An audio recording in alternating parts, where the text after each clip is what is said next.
Okay, let's talk about 10 hair care mistakes that you should never make, and you probably are making a lot of them right now.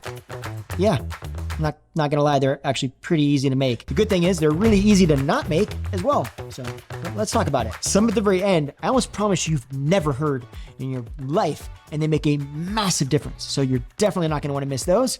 Let's dive into the first mistake. Mistake number one is shampooing your hair too often. At the end of the day, we don't need to shampoo our hair every single day. Your hair actually needs some of those natural oils. Now, you may be in a situation where you're thinking, yes, but I can't go more than one day without shampooing because my scalp is so greasy and oily and my hair feels way too dirty. So let me give you a couple reasons why that may be and how you can actually buy yourself a couple of days so that you can go in between shampoos and not shampoo every day. One of the things you might be doing is getting out of the shower, you dry your hair, it's all clean, everything is great. And then throughout the day, you're constantly playing with your hair. Your hands have oils on them. And so all you're doing is not only distributing more of the oil from your scalp through the midshaft and the ends, but also you're applying more from your hands. If you're using the same brush every single day and you never clean it, you jump out of the shower with clean hair and you're immediately putting back into your hair some of the dirt and grime that you're trying to shampoo out of your hair. I would say a good rule of thumb is clean it once a week. It's really easy. You warm up some hot water, you throw your brush in the water, and then you just let it sit there for a minute and comb it out. Those little hairs come off, it's clean, wipe it off with a towel, and you're good to go. I do have a favorite brush that I recommend to everybody. It's called a wet brush. No, you do not use it only on wet hair. It just happens to be the name. It gets tangles out great. It's inexpensive, and I'll go ahead and make sure that that's linked below in the description so you can find it if you want to try it. Most hair products give your hair the feeling of grime or dirt, and that's actually necessary because that's more often than not how they get the results they're trying to achieve.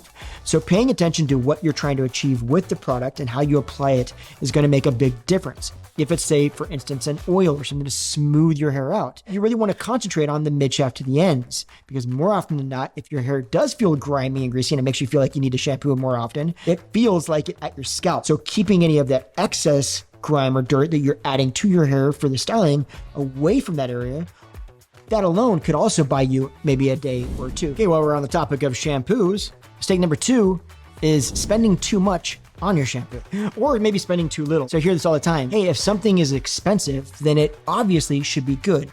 If it's store-bought, it's bad. And if it's salon-bought, it's great inherently. And I will say that many times that is, or there is some truth to that. More often than not, stuff that you find in nicer salons is, as a whole, as an umbrella, could be a better product in general. With that said, just because you spend a bunch of money on it doesn't mean that it's right for your hair. For instance, I used to have a shampoo called Fresh Start. Fresh Start was a fantastic shampoo. It was one of our favorite shampoos at our salon. If you were trying to pull all of the buildup out of your hair, Fresh Start was fantastic. Problem with Fresh Start is if you used it too often, it was way too strong for your hair. It was too much. It was great for what it was, but it wasn't for every situation. Now, I always get asked, what shampoo do you like? What do you recommend? And there are so many great shampoos out there.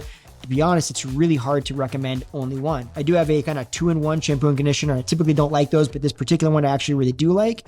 I'll go ahead and link that in the description as well. It's called New Wash from a company called Hair Story. Some people love it. Some people don't love it. It doesn't set up. Just so you're aware, it actually is kind of like you're shampooing your hair with a conditioner.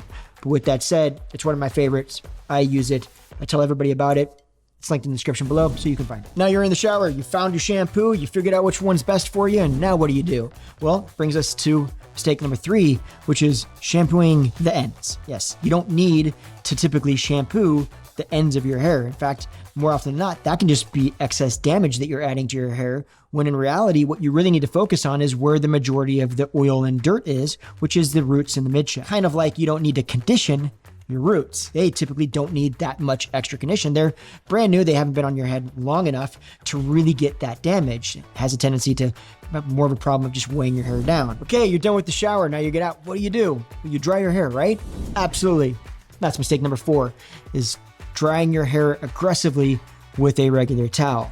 And there's a couple things going on here, and these are important to understand. Now, one thing we want to remember is when your hair is wet, it is in a weakened state. So we want to pay attention to the way we approach it. Simply grab a microfiber towel, pat your hair dry, and it's going to go a long way to keeping your hair much healthier. My wife and I actually found some great microfiber towels for when we were living van life. I'll go ahead and link them below so you can find them. They're inexpensive and they do an incredible job at soaking up moisture. It's amazing. One other issue with drying your hair aggressively is it can create more tangles in your hair.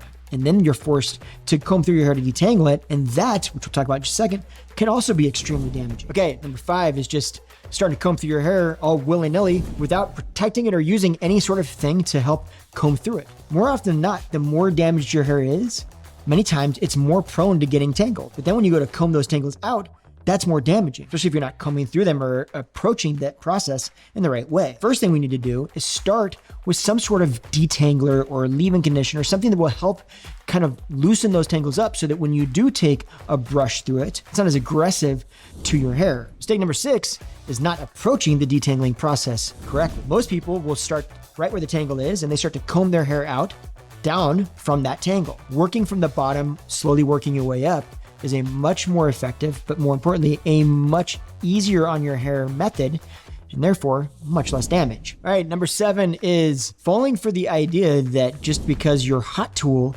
says that it's got some magic technology that's making it less damaging, that it's just not damaging. Every hot tool on some level is going to damage your hair. Understanding how to effectively use an iron or a hot tool is much more important. And more important than that is putting something on your hair to protect it before you take an iron to it. It needs some sort of kind of layer of protection. And one way to do that is to use a heat protectant. So when you couple using a heat protectant with using an iron or whatever hot tool you're using the correct way, now we're starting to mitigate some of the potential damage that arises with heat. Now, side note to all of this, I may or may not be working on something that's really exciting. Can't talk too much about it now, but what I can tell you is I may or may not be working on something. May or may not. Just so you know. And if you do want to be the first to be notified if something comes out in the next few months, there might be a link in the description below where you can be sure to be notified. Just a heads up. Maybe. Just maybe. Number 8 is not paying attention to where your blow dryer heat is actually impacting your hair. The right way to use it is to direct that airflow down your hair shaft from roots towards the end. To give you perspective on this, go grab your blow dryer right now and hold it, your hand up, hold the blow dryer like this and put the air directly at your hand, very close to your hand, and see how long it takes you before your hand needs to be pulled away because it's too hot. And then take your hand, leave the blow dryer on and twist it like this so that the air goes over your palm and see how much longer you can leave it on that way. Now don't go burn yourself, but you might try it. Just be careful, all right? You've been warned. You'll see very quickly how much hotter this gets versus this. That is a bunch of extra damage that's happening to your hair. Okay, now the last one, I almost guarantee you've never ever heard before. No one talks about this. You're not gonna wanna miss that. But number 9 is pulling your hair back in a ponytail. Okay, it's not actually pulling your hair back in a ponytail that is the problem mistake. It's what you use to do it that's the mistake. And the problem are stuff like this. These little tiny rubber bands or these little small ponytail holders. These things are absolutely horrible on your hair. And the reason for that is in part because they have a tendency to grab your hair. I'm sure if you've ever put your hair up in a ponytail using one of these, you've taken it out and seen that your little hair is wrapped around these rubber bands. The other part of it is the amount of surface area. If we're talking about hair health here, then we're talking about using something with a larger surface area that's just less damaging because it's more of that tension is built over a larger area and therefore it's not as directed to one specific point and less damage. Okay, now number 10 is the sleeper. This is the one that no one talks about. I've never heard anybody talk about this, and everybody needs to pay attention to. It's such a big deal. When you lean back in any sort of chair, that hair is against or rubbing against that chair. When you're driving down the road, whatever, that's rubbing against your seat back. That is a bunch of manipulation against hair's ends that are already the most damaged part of your hair. The ends are really what we want to focus on making as strong as possible. Another thing is simply where your purse is hitting.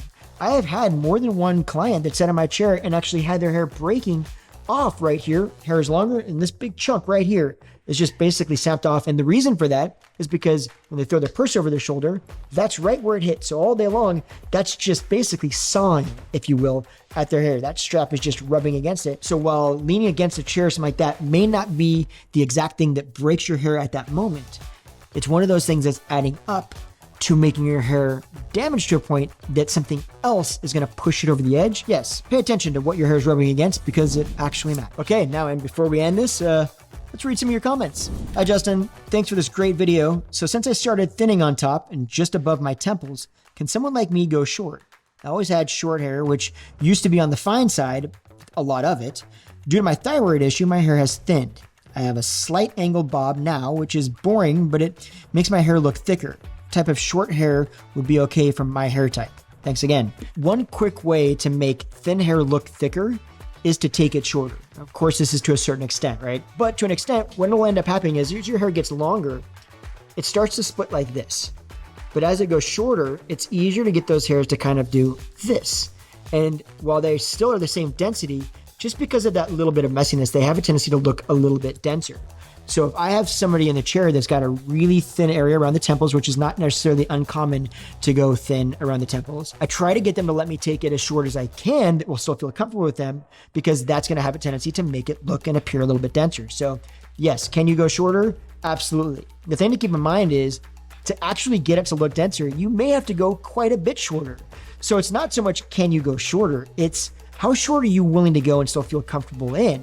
And if you're willing to go quite a bit shorter, then yes, it will have a tendency to make that look a little bit denser. Can I perm and color?